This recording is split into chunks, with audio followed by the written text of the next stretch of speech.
St. James taxi driver charged with abduction and rape. Hi again and welcome. This is Links Below 7 TV News Report, and we'll be right back with the details to come. Welcome to Links 007 TV News Report, providing you with the best in local and international news updates.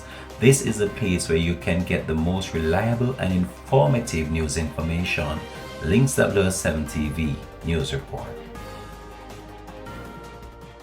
Welcome back and thanks for joining us. This is the Links Below 7 TV News Report. 24-year-old Shamar Winter, a taxi operator of Tank Road in Cambridge, St. James, was arrested and charged with forcible abduction and rape following an incident in his community on Monday, December the 13th.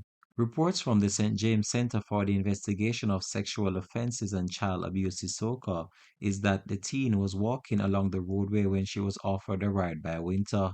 Winter subsequently drove to a lonely area in the community where he sexually assaulted the teen.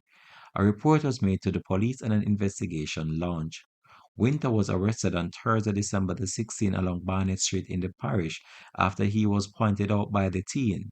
He was later charged by the police. His court date is yet to be finalized. This has been Links 007 TV News Report. Thanks for watching.